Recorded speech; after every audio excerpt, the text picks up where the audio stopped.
Welcome back to Raw Sports Talk. I'm Chris, your favorite stat reader, and we have the Pacers hosting the T-Wolves, and the Pacers are 1-point home favorites. The over-under is at 232.5. The T-Wolves are plus 102 on the money line, and the Pacers are minus 122.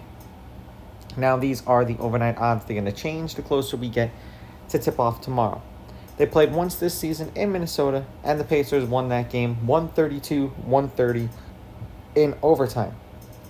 Lineups for tomorrow's game, and now please be mindful, every NBA team has 30 minutes before the game to actually tell you who's going to play.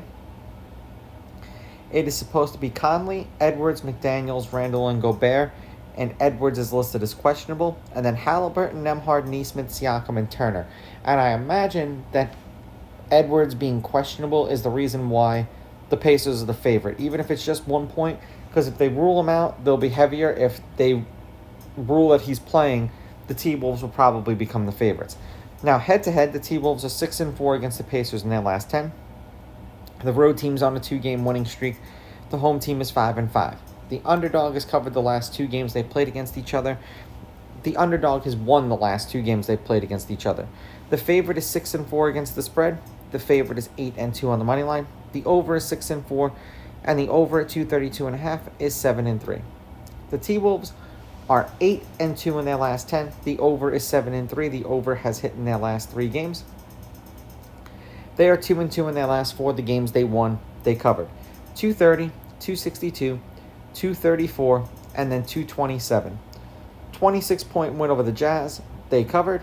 Then a 2-point loss to the Pacers, a 4-point loss to the Pelicans. Didn't cover either of those games. And then they slapped the shit out of the Pelicans by 41 points. Obviously, they covered that game.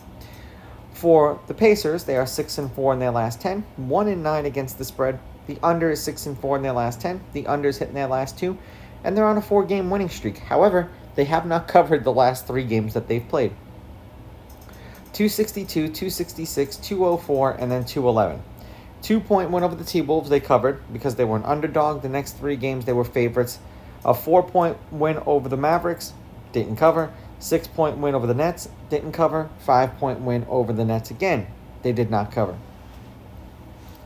To me, this game really boils down to whether or not Edwards plays. And if Edwards plays, I would take the T-Wolves on the money line, the T-Wolves laying the points.